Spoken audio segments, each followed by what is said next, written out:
Fermez les yeux quelques instants encore.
Merci beaucoup. Merci.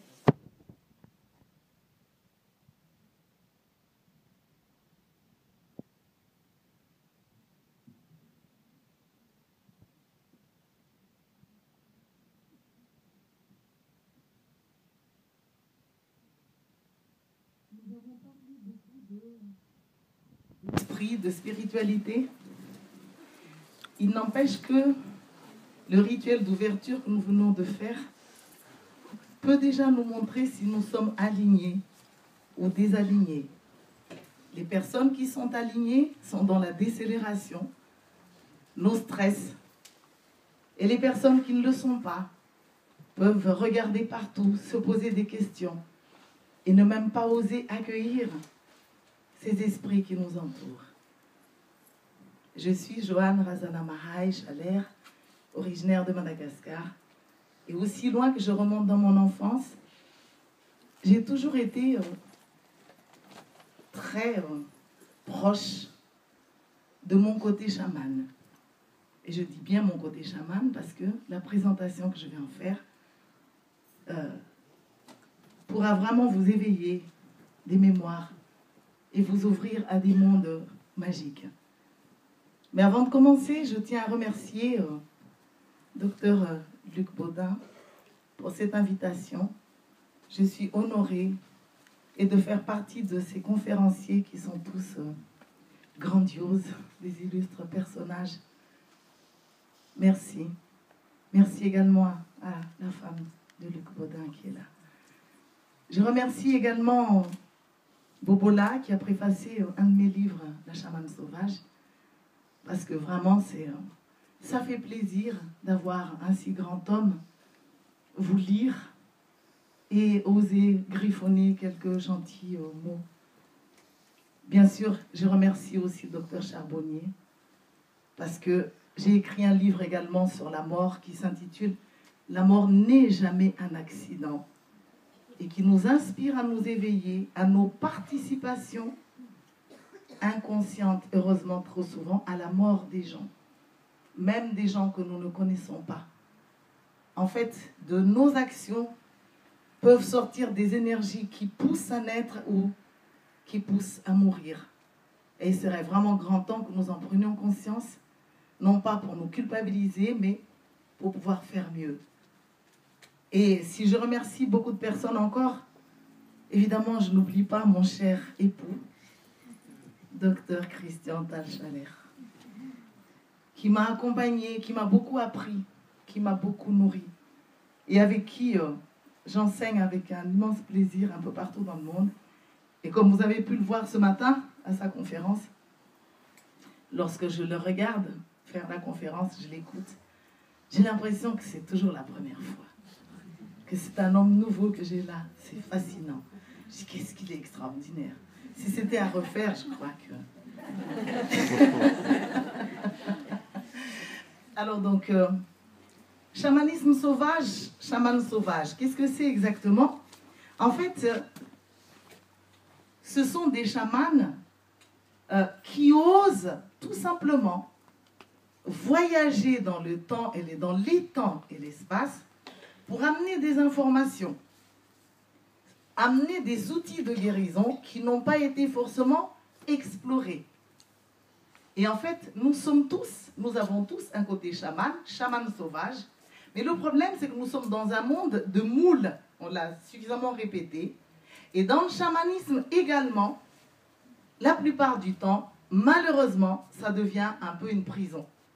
Si vous osez ouvrir un rituel chamanique à partir d'une porte qui n'est pas connue des autres, votre chamanisme pourrait ne pas être reconnu. Donc en fait, on a toujours ce problème de reconnaissance et qui nous tue tous à la longue.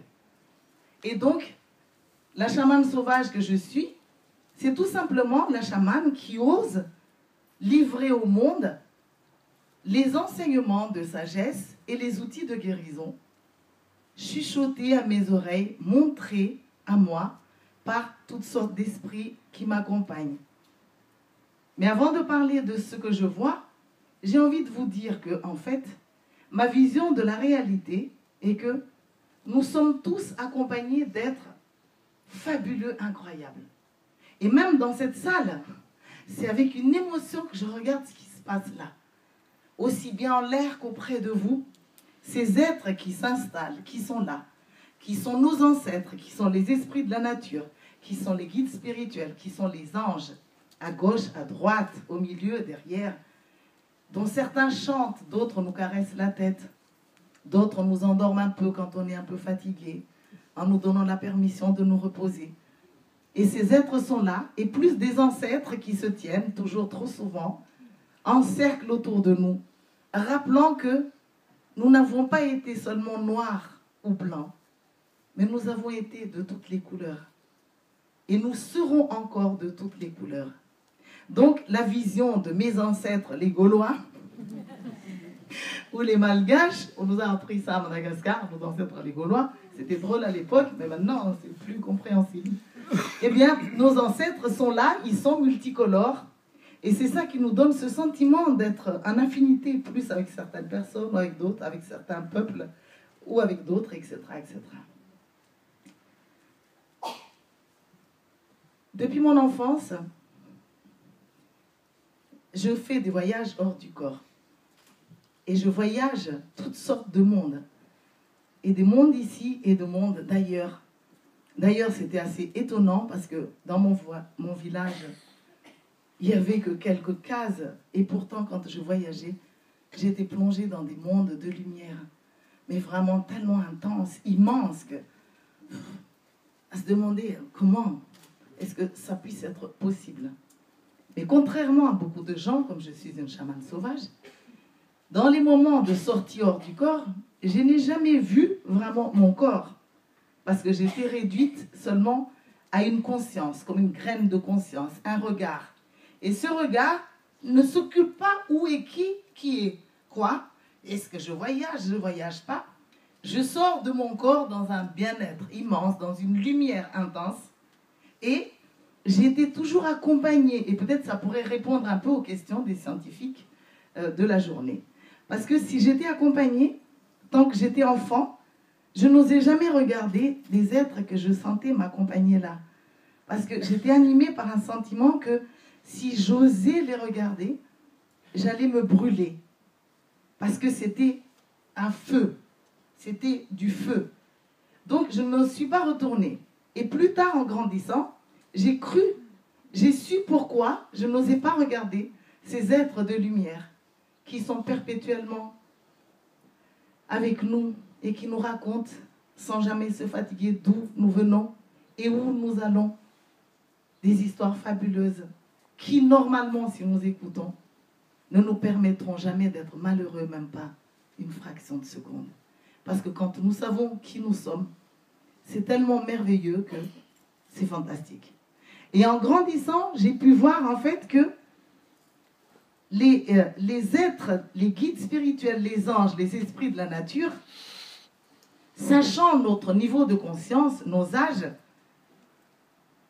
nous envoient des informations sur qui ils sont. Et tant qu'on est encore inconscient, ils envoient des informations sous forme de mots ou sous forme d'images compréhensibles. Et c'est pour cela que des fois, l'amour qui coule, ça fait apparaître des cascades de lumière. Parce que le mot cascade nous parle plus que l'amour qui coule tel qu'ils essaient de nous le dire. Et de notre côté, lorsque nous focalisons nos yeux pour voir les guides spirituels, les anges, les êtres de la nature, qui sont partout et même qui sont dans cette pièce. Moi, je suis émerveillée depuis ce matin, je regarde un spectacle inouï, fantastique. Eh bien, c'est lorsqu'on les regarde également, le fait qu'on focalise nos yeux pour mieux les voir, en fait, c'est comme si on leur demande de notre côté de se présenter sous des aspects qui nous conviennent. Et c'est ça pour moi qui explique qu'au moment de la mort, on peut voir Jésus ou Bouddha ou suivant nos religions, ce qui nous plaise, parce que les guides spirituels ne font pas de chantage comme les êtres humains.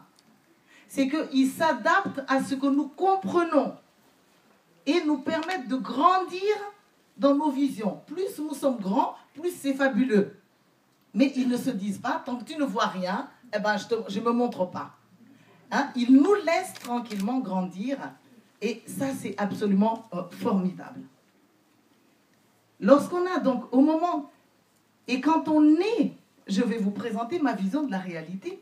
Lorsqu'on est, on s'incarne en fait au monde. Nous avons une âme qui reste dans la lumière, mais nous sommes tous dotés d'une conscience de sagesse. C'est la conscience spirituelle. Même si nous ne savons pas quoi en faire, nous sommes dotés de cette conscience. Et d'ailleurs, c'est très émouvant de voir que les bébés ont la conscience encore dense, intense. Quand on les regarde dans les yeux, on voit ça, on se pose des questions sur cet inconnu qui arrive, mais qui a une grandeur d'âme. Mais au fur et à mesure de nos éducations terrestres, d'éducation cassante, et ça vous le savez, nous finissons par perdre la conscience. Et avec la conscience, nous perdons la liberté. Et c'est ce qui se passe jusqu'à aujourd'hui encore. On a beau être là éveillé, mais vous allez voir, je propose dire des choses à un moment donné, et vous allez immédiatement vous rendre compte que vous avez vous aussi déjà perdu votre liberté. Et en venant au monde, avant je pensais que tout le monde voyait ce que je voyais, mais vous allez voir, parce que ça va expliquer d'où viennent aussi les maladies en complément de tout ce que nous avons entendu depuis ce matin. Donc, quand on vient au monde, autour de chaque personne, en fait, je vois des personnages d'énergie, et ces personnages sont de tous les âges. Certains se masculinisent à force de peur, et d'autres s'adoucissent, que nous soyons hommes ou femmes.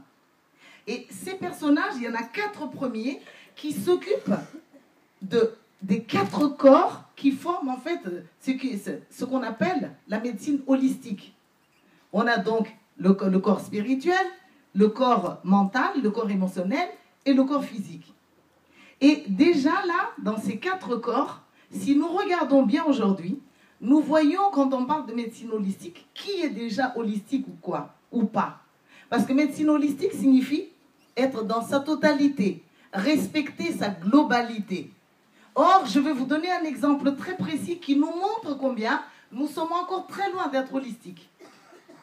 Nous avons déjà élaboré des heures pour manger pour nos corps physiques.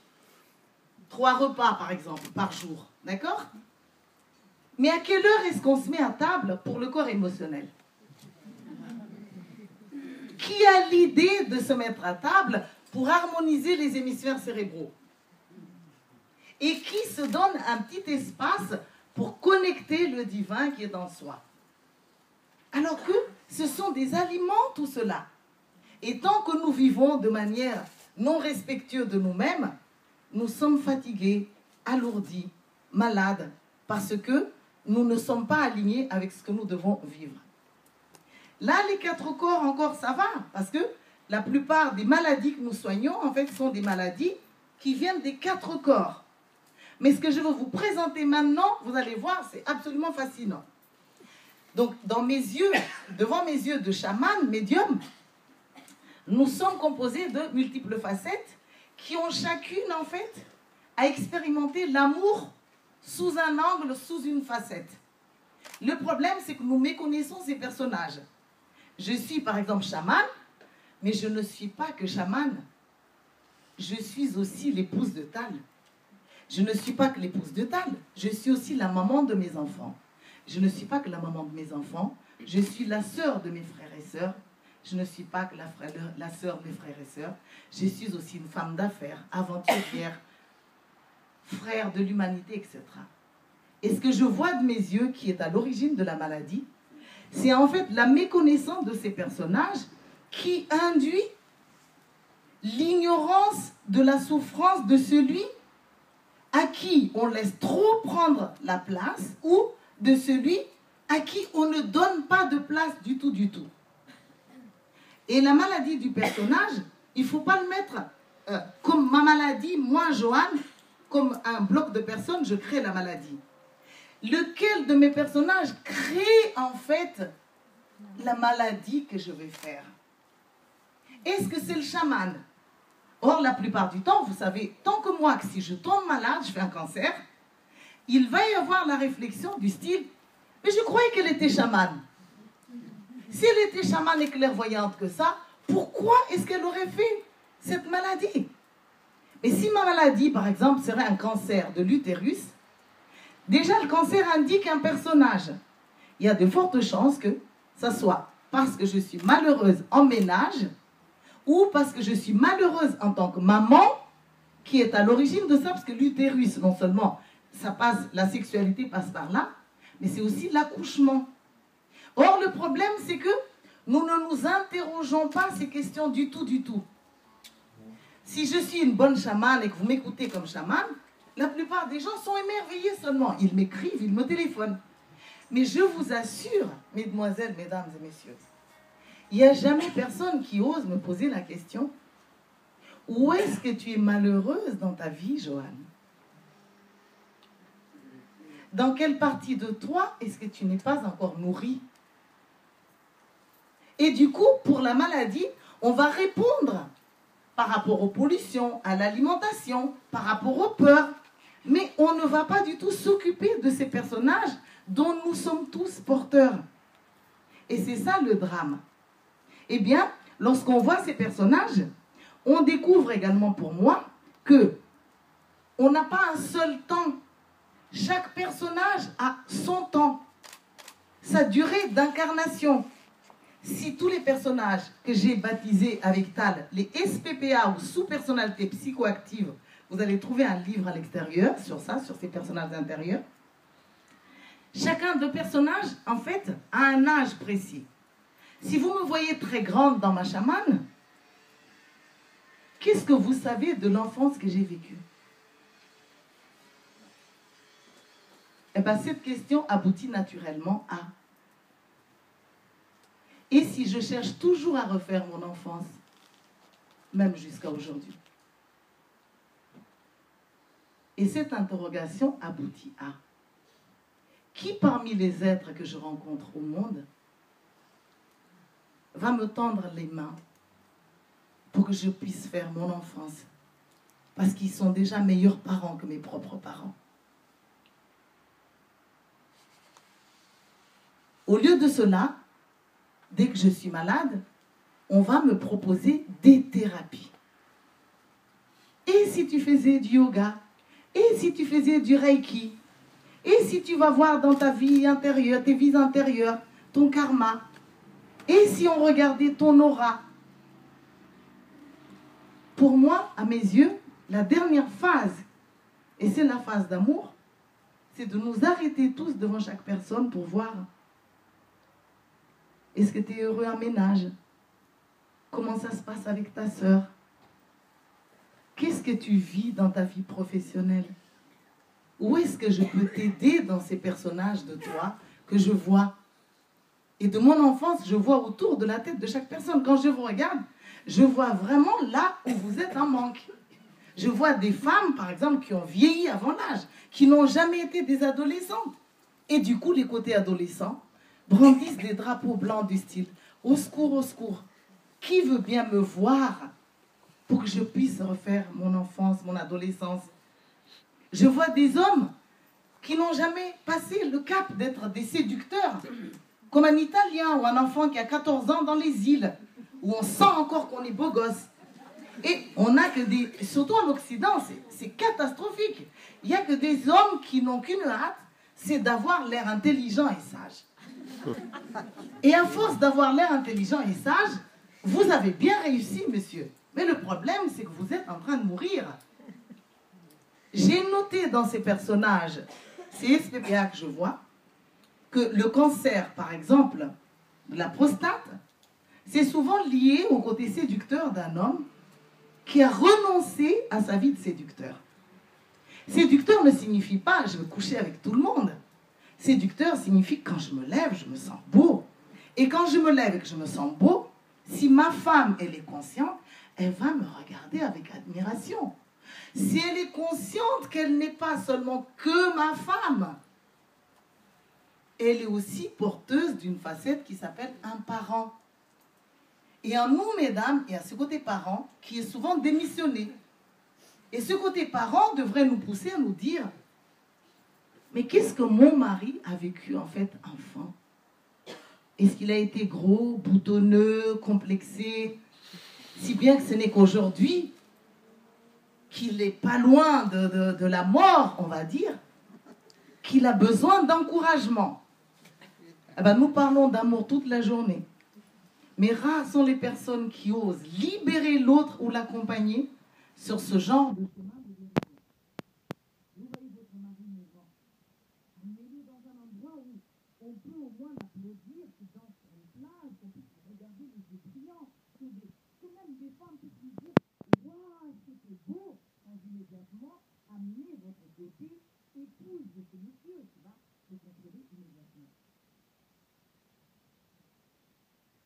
Dans notre vie avec femme, vous allez au confident, c'est comme ça. Vous comprendrez mieux. Il y en a qui ont déjà peur là. Quel personnage est là brusquement?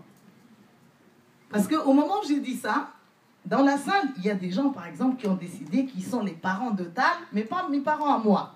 C'est comme ça que ça se passe. Donc dès que je commence à émettre le souhait de parler de Tal, les gens qui sont les parents de Tal, là, ils froncent les sourcils, ils disent, qu'est-ce qu'elle va dire là de Tal? Et ceux qui m'aiment comme enfant disent, ouais, super, elle va nous apprendre quelque chose. Voilà les personnages. Et vous les avez, vous pouvez les entendre. Eh bien, on enseigne par exemple, on va à un séminaire ou à une conférence. Et puis, brusquement, le séducteur de Tal, dans le niveau où il est, même si je suis là, hein, sans aucun problème pour ce personnage, il avance, il se sent léger, le plus grand, le plus beau. Et moi, je le regarde de ma chaise. Et j'entends vraiment les voix en moi. J'entends la petite fille qui dit, « Papa, mais pourquoi tu vas aller voir quelqu'un? C'est moi ta fille préférée. Viens vers moi, parle-moi plutôt. Non, préfère-moi. » Mais si Tal n'a pas appris à tenir compte de ces personnages, non seulement il n'entend même pas mon personnage, mais il ne va même pas avoir un mot de gentil pour ce personnage. Du style, par exemple, tu sais, je sais que tu es mon enfant et je suis avec toi, mais tu peux juste accompagner ton papa parce que j'ai envie de grandir en tant que père, père de l'humanité. Soutiens-moi pour que je fasse aussi le papa pour la petite fille qui est là-bas, le petit garçon qui est là-bas. Alors que s'il faisait ça, je vais le soutenir. Les problèmes de jalousie dont nous parlons tant s'estompent et cessent. Parce que nous sommes complices de la guérison de l'autre. Ben, il y a des moments, le même Tal, il est là en conférence et brusquement, ce n'est pas le papa qui vient, mais c'est le séducteur. Et je sais immédiatement quand une personne est dans son genre, vous voyez. Il vibre sur une fréquence qui s'accélère, ses yeux pétillent, il oublie même son âge, parce qu'on est tous des éternels jeunes lorsqu'on est dans le séducteur, on n'a pas d'âge en fait. Et là, il m'ignore complètement. Et du coup, je dis, oh là là, le séducteur. Alors, à un moment donné, je partais dans la colère parce que j'étais insécurisée. Non, mais... Et puis, maintenant, quand je vois ça, je me dis, waouh, tu sais quoi, quand tu te levais tout à l'heure, c'est formidable. Il y avait une traînée de fleurs sur toi, de parfums subtils, extraordinaires, et d'êtres qui pétillent. Et ce qui est merveilleux, c'est quand le séducteur, le personnage se sent reconnu, les yeux de la personne pétillent. Parce qu'elle se sent tellement aimée, accompagnée que pour moi, c'est ça qui est la guérison. La plupart d'entre nous, en fait, jouent des rôles en donnant la place à un seul personnage de leurs êtres et en massacrant tous les autres à l'intérieur. Si moi, je suis une femme, je fais un cancer de l'utérus, parce que le message que j'envoie au monde, les personnages osent, c'est que ça fait longtemps que je n'ai pas fait l'amour. Même si je suis mariée, humainement parlant, nous sommes tous mariés, hein, pour la plupart. Il y a des moments de notre vie, en fonction des conflits que nous traversons, des manques que nous avons, nous pouvons n'être plus du tout en train de faire l'amour avec son conjoint. Je ne veux pas dire lever la main, hein, ceux qui sont là.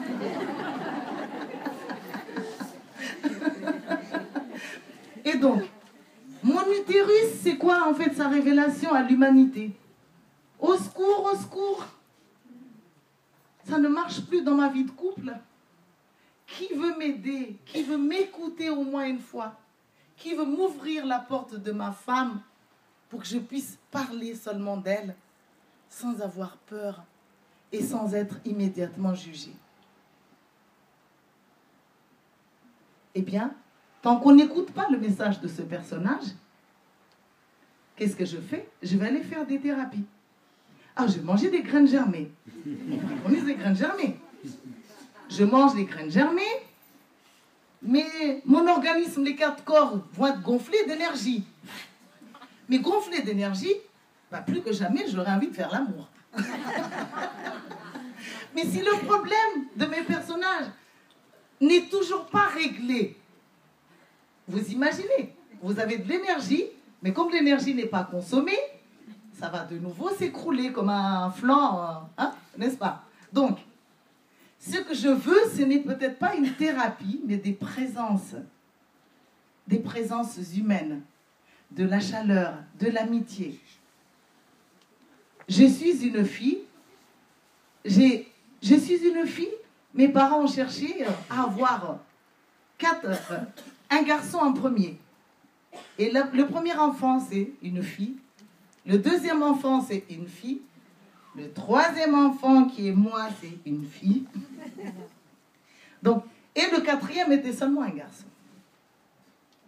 Eh bien, aucune personne dans l'humanité n'est venue avec la compréhension de ce que pouvait vivre chacune de ces 4 filles. Par exemple, pour dire, tiens Joanne, je n'ai pas de fille. Je peux te prendre même 3 semaines comme ma fille. Et tu seras ma préférée pour 3 semaines. Et je crois avoir grandi, en fait, à l'intérieur de moi. En fait, j'ai grandi dans d'autres personnages, mais pas dans celui-là, qui reste à l'intérieur meurtri, qui cherche toujours, qui appelle toujours au secours, jusqu'à ce que je tombe malade. Et c'est comme ça que les choses se passent. Je suis née dans la misère, dans un pays comme Madagascar. Dans ma femme d'affaires, j'ai su ce que c'est que pénurie, j'ai su ce que c'est que ne pas avoir à manger. Très vite, j'ai découvert dans l'humanité que on doit parler d'amour, mais on ne doit jamais parler de soi. On doit parler d'amour, mais on ne doit jamais révéler ses manques. C'est un jeu absolument fou. C'est des jeux d'assassins. Donc, je fais semblant tout le temps. Bonjour, comment vas-tu? Ça va bien, merci. Bonjour, vous aussi, n'est-ce pas? Comment vas-tu? Ça va bien, merci. Et en nous, crient des personnages, en fait, qui enveloppent le monde de souffrances, de toutes nos souffrances réunies. Parce que ce sont des personnages comparables à des amérantes qui disent « Il y a qui veut m'entendre? Qui veut être mon papa? Qui veut être mon ami? Qui veut être ma soeur? Qui veut être mon élève? Qui veut être... » etc., etc. Et en Occident, la plupart des gens, comme je l'ai dit, se disputent pour être le plus intelligent, le plus grand et le plus fort.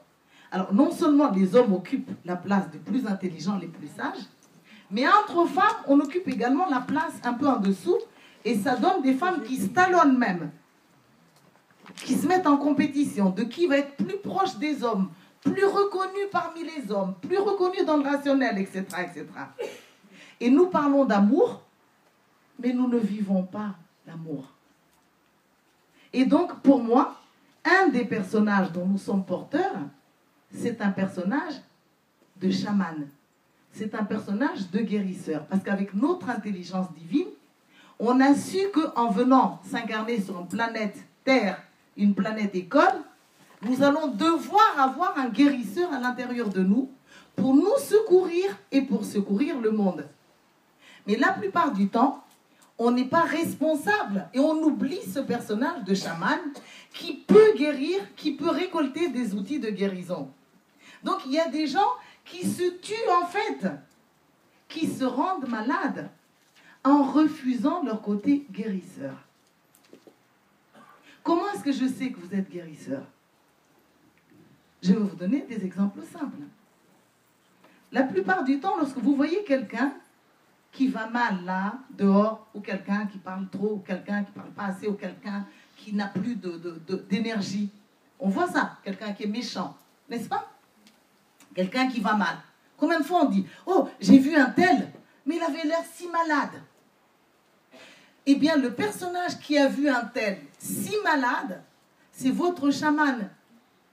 Mais le problème, c'est que vous avez laissé la personne malade comme elle était. Ça veut dire quoi? C'est que vous avez démissionné en tant que chaman. Regardez les enfants en bas âge. Quand ils voient quelqu'un qui a l'air un peu étouffé, l'enfant vient. Mais qu'est-ce que tu as? Tu es malade? Tu n'es pas bien? Et l'enfant touche, l'enfant embrasse. Et nous, les grandes personnes, qu'est-ce qu'on fait? Plus on est grand, et on abandonne les gens comme ça sur le chemin. Vous avez bien vu une personne fatiguée, malade, hurlante, et vous n'avez rien fait pour l'aider à s'en sortir. Eh bien, pour moi, ça, c'est une raison de maladie. Parce que ça veut dire une énergie qui n'est pas du tout utilisée. Dans l'autre sens, il y a également une raison qui rend malade. Et ça touche beaucoup de chamans ou de thérapeutes. Parce qu'une fois qu'on est thérapeute, on a oublié qu'à l'intérieur de soi, existe un personnage qui s'appelle un patient. Eh bien, il y a des gens, on ne peut pas les guérir parce qu'ils ne savent pas se conduire en patient. Vous avez 1 heure de consultation, au lieu de vous écouter, ils vous racontent déjà tout ce qu'ils font, et ensuite il vous dit, ne me parle pas d'alimentation, j'ai déjà fait, ne me parle pas de karma, je connais, j'étais en Inde, ne me parle pas de massage, j'ai déjà fait, il reste 10 minutes, et maintenant qu'est-ce que tu vas me dire?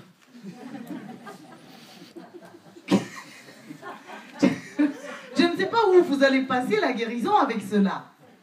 Donc, ces personnages intérieurs, nous avons à les délivrer parce qu'il y en a à qui on fait trop de place et d'autres à qui on refuse la place.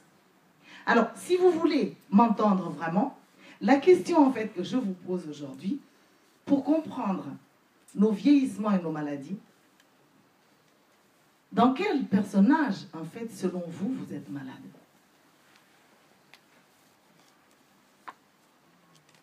Est-ce que vous avez vraiment vécu votre enfance? Ou est-ce qu'aujourd'hui encore, vous ne parlez pas à votre mère? Laissez-moi vous dire qu'il y a des gens, même adultes, ils ont coupé le pont avec leurs parents. Si vous passez le tunnel après la mort et que vous êtes un être d'amour, qu'est-ce qui va vous sauter aux yeux? Quand je pense que j'aurais pu faire la paix avec mes parents, qu'est-ce que je ne savais pas faire en fait? Eh bien, j'enseigne aux gens les techniques pour développer ces personnages intérieurs avec Tal. J'enseigne aux gens à refaire l'enfance. J'enseigne aux gens à refaire le séducteur. J'enseigne aux gens à faire les élèves. Et croyez-moi, en Occident, c'est extrêmement difficile de faire l'élève. Car l'élève, c'est quoi? C'est quelqu'un, lorsque vous voyez quelqu'un qui enseigne, vous le regardez avec les yeux qui pétillent, non pas seulement d'admiration, mais pour lui dire que vous êtes là, que vous l'écoutez, que c'est formidable. Et quand une personne est regardée avec admiration, elle devient encore plus intelligente.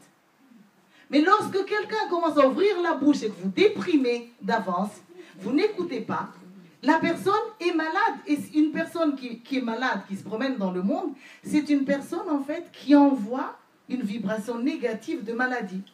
Or, les vibrations négatives nous infectent.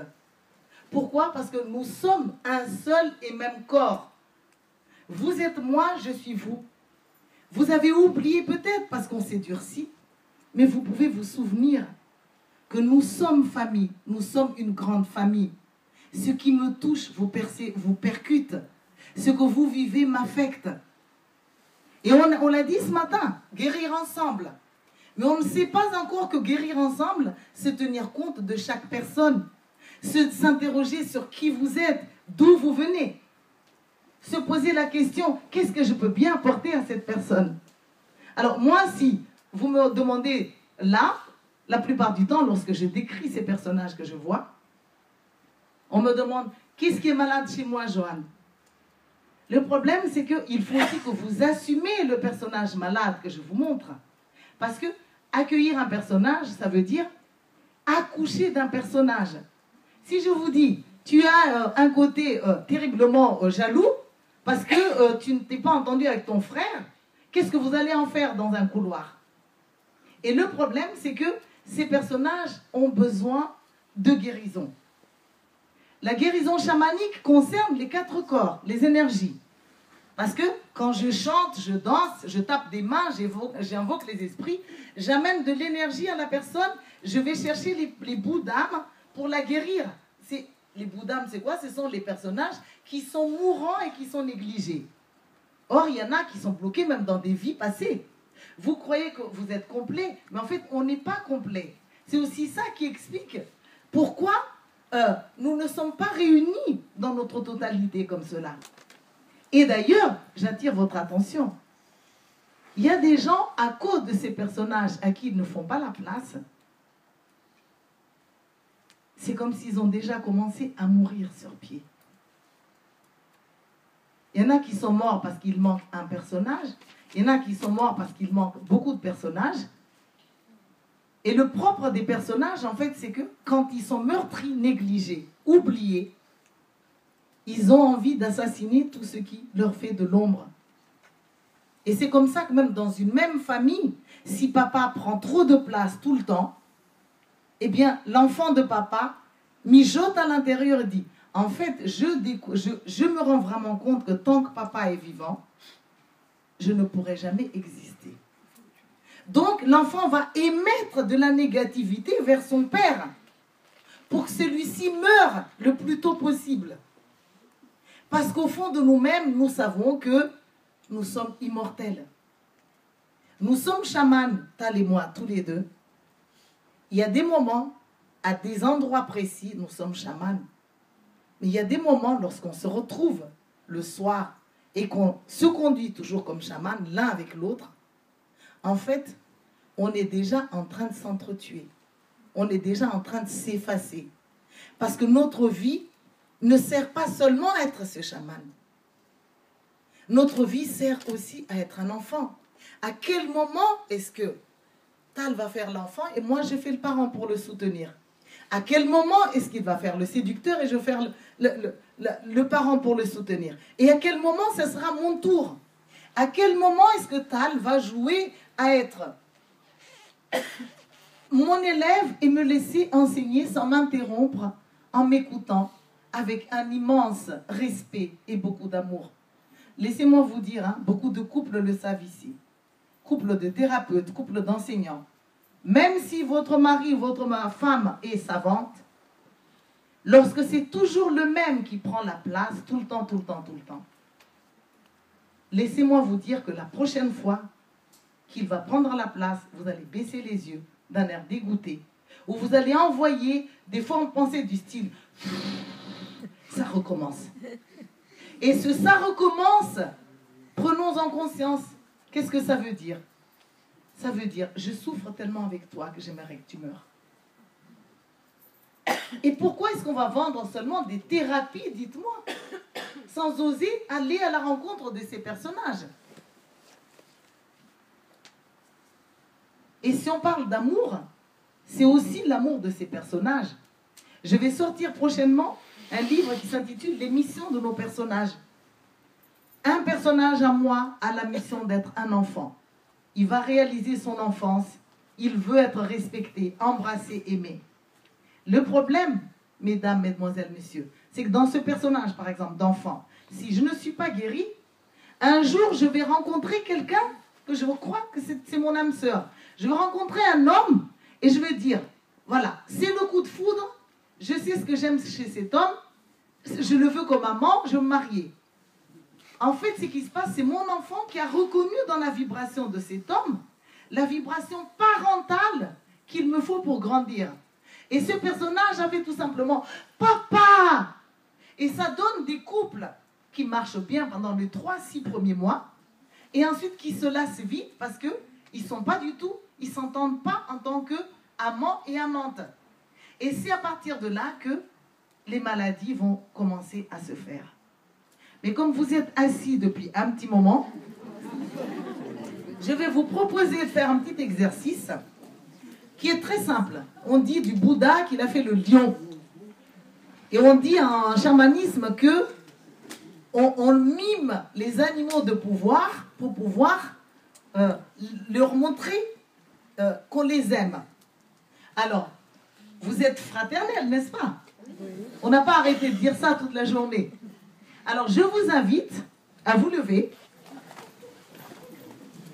et vous allez tout simplement tirer la langue en grimaçant, en rugissant. Et non seulement vous allez faire ça, mais vous allez vous tourner vers vos voisins, devant et derrière.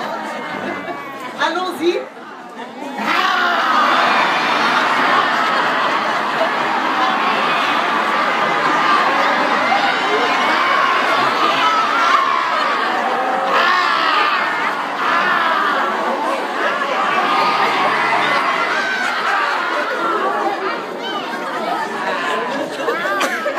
Merci beaucoup. Merci beaucoup.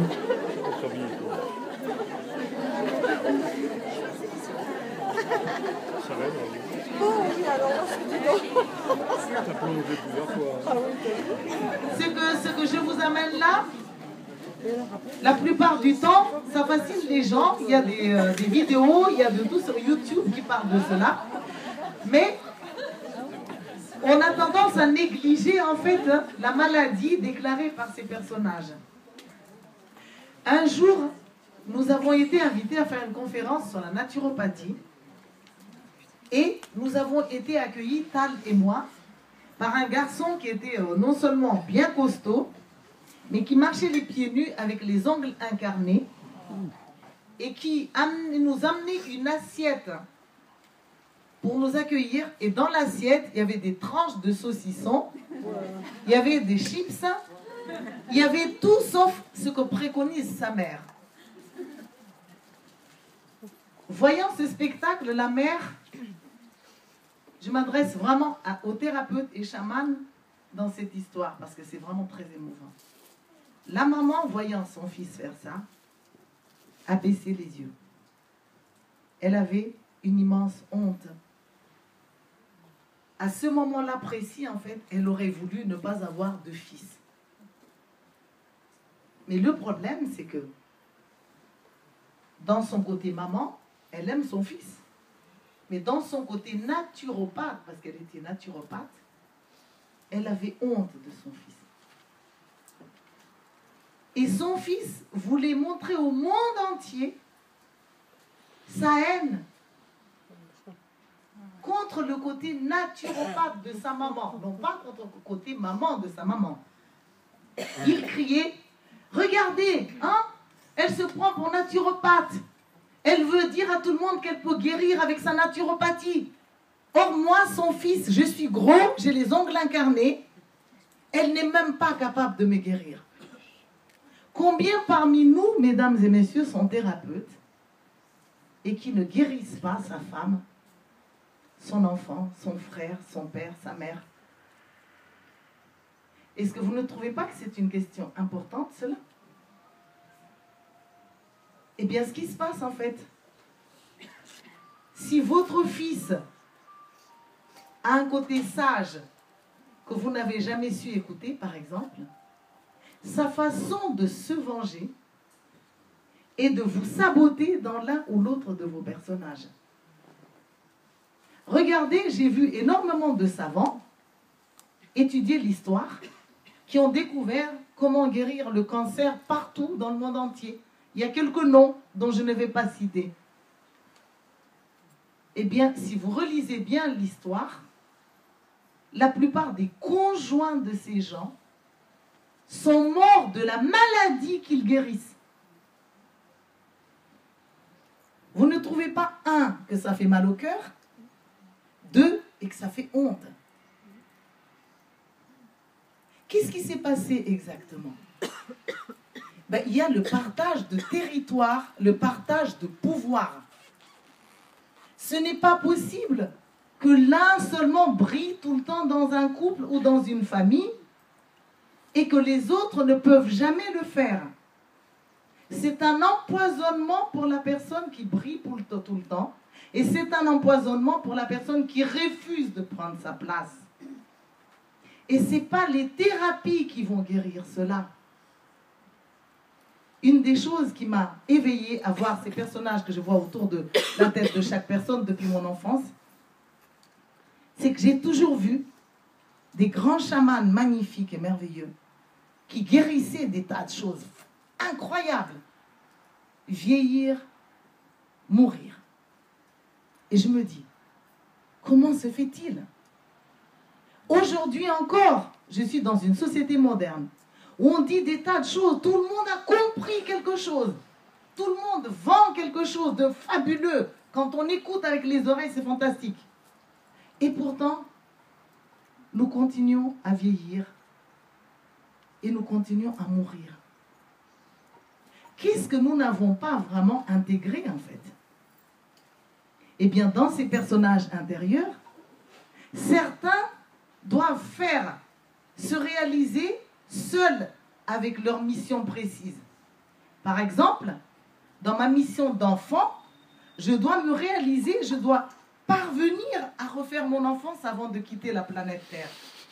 Dans ma facette de sœur, je dois parvenir à me guérir en cherchant d'autres personnes pour jouer ma sœur ou mes sœurs. Dans ma facette de femme d'affaires, je dois me réaliser pour arriver à avoir une vie digne d'être vécue sans pénurie perpétuelle.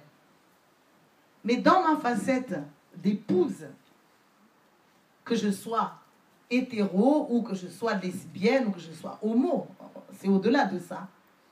Dans ma facette d'épouse, je dois apprendre à faire à deux avec quelqu'un, avec un compagnon, avec un mari, avec une femme. Dans ma facette d'être parent de l'univers qui va prendre soin de la planète Terre, je dois apprendre à fraterniser avec l'humanité entière et je ne peux pas faire la mission de m'occuper de la Terre à moi seule. J'ai besoin de donner la main à tous les êtres vivants.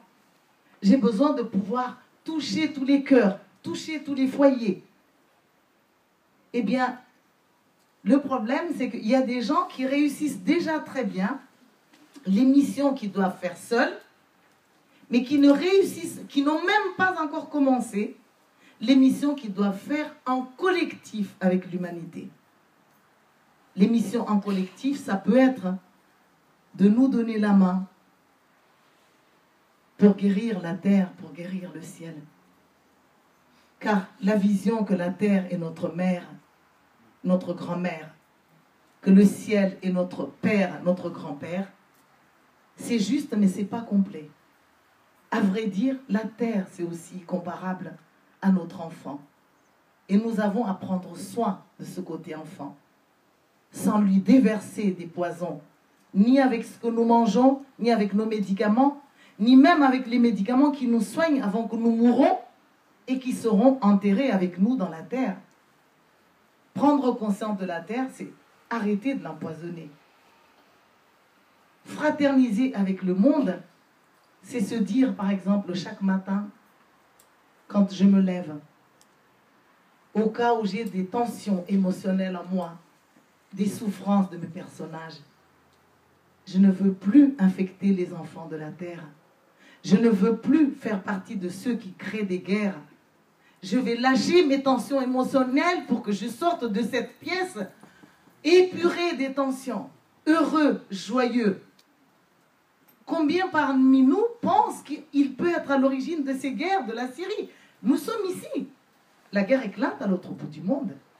Eh bien, notre façon de participer à la guerre, c'est l'indifférence et c'est de ne même pas prendre des espaces pour lâcher nos tensions, nos poisons et pour faire des visualisations positives qui est à la portée de tous. Je visualise un monde heureux avec des enfants qui se donnent la main, des êtres qui se regardent dans les yeux quand ils se rencontrent, des êtres qui se posent des questions. Qu'est-ce que je peux faire pour toi? Dans quel domaine est-ce que tu as des manques? Eh bien, le jour où on passe à ce stade-là de notre vie, alors nous avons atteint une nouvelle conscience véritablement, concrètement d'amour. Et pour l'instant, le problème, c'est que nous nous cachons, nous vivons faux, et nous ne savons pas tendre la main aux autres pour nous présenter à eux, parler de nous, tout simplement, là où nous avons des manques. Et du coup, c'est comme si on se trouve dans une compétition de qui mieux a le plus réussi sa vie, de qui mieux va bien. Nous sommes dans une grande comédie d'aller bien, alors qu'au fond de nous, nous avons des personnages qui sont malheureux et qui appellent au secours.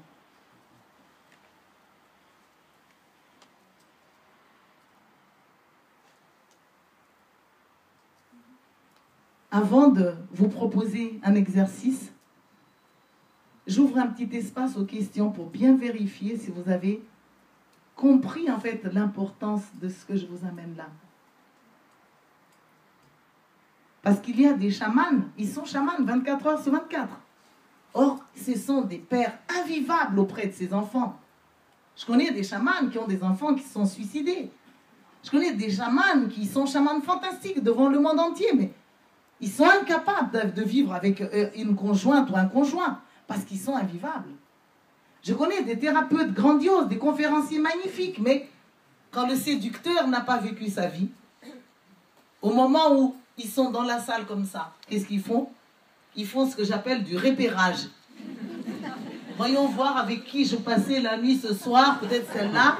Et à la signature du livre, c'est même pas la signature du livre seulement, c'est comment, vibratoirement parlant, prendre l'âme de l'autre, envoyer un message en fait. Parce que ces personnages existent bel et bien. J'ai l'air de parler avec tous ici, mais en fait, il se peut, si je suis seule avec un de mes personnages, imaginez que je ne sois pas mariée, ou que je sois malheureuse en ménage. Eh bien, au moment où je fais la conférence, vous croyez que je vous parle de tout ça. Mais en fait, les yeux de ma séductrice se baladent déjà dans la salle et il fait des repérages. Les yeux de ma femme d'affaires qui est en pénurie, qu'est-ce qu'il fait ma femme d'affaires qui est en pénurie? Il se balade dans la salle pour repérer auprès de qui il va pouvoir parler de sa pénurie. Les yeux de mon enfant fait du repérage pour repérer qui a les yeux de la meilleure maman dans la salle, du meilleur papa, auprès de qui je vais pouvoir échanger tout à l'heure.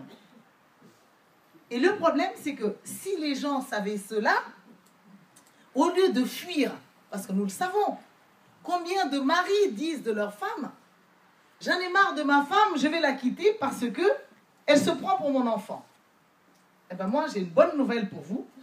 C'est pas qu'elle vous prend pour votre père, monsieur, mais c'est que vous avez réellement en vous un côté qui s'appelle le parent. Et il y a même des fortes chances que c'est avec ce côté parent que vous avez séduit votre femme.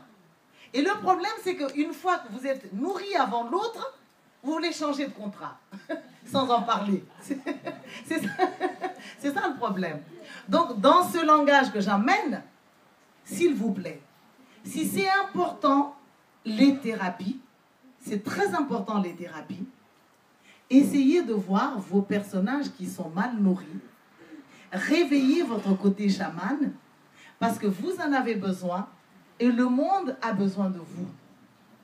Et tout personnage à qui on ne fait pas de place, c'est un personnage qu'on écrase. Et tout personnage à qui on laisse trop de place, c'est un personnage qu'on suicide parce que quand on reçoit trop d'énergie, on finit aussi par en mourir. Le trop nous tue et le pas du tout nous tue aussi. Alors, puisque sûrement que vous allez me poser des questions tout à l'heure à la signature des livres. Je vais tout simplement vous dire que si ça vous intéresse, je lis ces personnages, on fait des stages, je les lis, je vous les présente, et on peut même faire la communication spirituelle médiumnique, c'est-à-dire de, même à distance, si vous appelez, qu'est-ce qui est malade chez moi, Joanne, ou qu'est-ce qui est malade chez moi, Tal, j'aimerais entendre les guides spirituels. En ce moment-là, vous allez avoir une description de votre vie, de votre existence, le passé jusqu'à aujourd'hui, c'est absolument fabuleux. Même si on ne se connaît pas, on voit que nous sommes reliés. Et pour ce qui est de la médiumnité dans ce sens, ça explique quelque chose aussi. Pourquoi un médium voit quelque chose que l'autre ne vérifie pas forcément? Quand on demande à une médium, par exemple, de nous lire, très souvent, on s'attend à ce que le médium lit un personnage que nous connaissons ou une situation que nous aimons ou que nous connaissons. Mais le problème, c'est que le médium peut lire des personnages dont vous n'êtes même pas conscient. Le médium peut décrire des personnages que vous avez rencontrés dans votre facette d'ami, dans votre facette de femme d'affaires ou d'homme d'affaires, qui continuent à vous perturber dans le temps, alors que vous pensez simplement, par exemple, à votre papa ou à votre maman. Le médium voit toutes sortes de personnages et voit beaucoup de choses dans le temps. Et donc, si ce que je dis vous parle, c'est avec plaisir vraiment que je ferai avec vous. Mais j'aimerais finir avec un exercice merveilleux qui prend très peu de temps. Nous allons chanter, puisqu'on parle d'amour, nous allons chanter le mot amour. C'est un mantra que j'ai créé en français. Et il n'y a pas besoin de connaître la chanson. C'est tout simplement, il y en a qui vont faire, je vous donne un petit peu les tons. Amour, amour, amour, amour, amour, amour, amour. Chacun fait comme il veut pendant seulement 2 minutes, on va faire ça. Et s'il vous plaît, pendant que vous chantez cela, visualisez-vous semer la lumière sur terre, semer la guérison, ouvrir vos mains à la fraternité, à l'amitié, caresser les cheveux d'une femme seule, chanter au creux de l'oreille d'un homme malheureux, libérer les énergies, les tensions de la planète Terre, souffler dans le ciel, participer avec les guides et les anges à améliorer la vie. Parce que nous ne sommes pas des victimes, mais des véritables co-créateurs. Je vous invite à vous lever et nous allons chanter ensemble.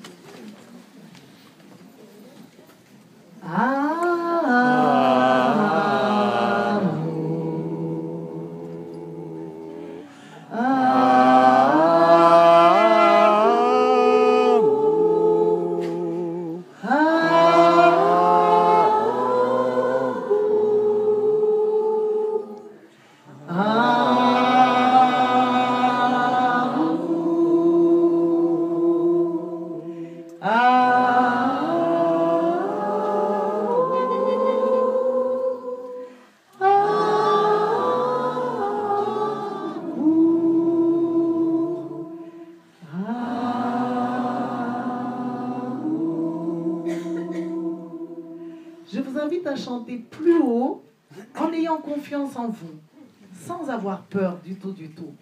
Nous allons tous chanter vrai. Vous chantez la guérison de la terre, la guérison de chaque enfant, la guérison de chaque être humain. Vous libérez tous les êtres emprisonnés. Alors, allons-y ensemble, chacun son ton. Ah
pièce.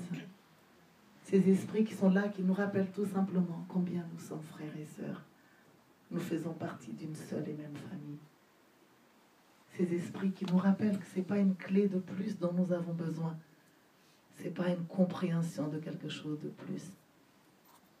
Mais c'est de nous ouvrir les mains, nous regarder avec estime, nous poser des questions, guérir ceux qui vont mal, élever ceux qui tombent, énergétiser ceux qui souffrent. Et nous pouvons tous le faire à partir de nos cœurs. Que les démissions puissent s'arrêter. Place à tous nos côtés chamans, thérapeutes, parents, amis, sœurs, frères. C'est cela nos missions, des missions d'amour. Merci beaucoup. Merci.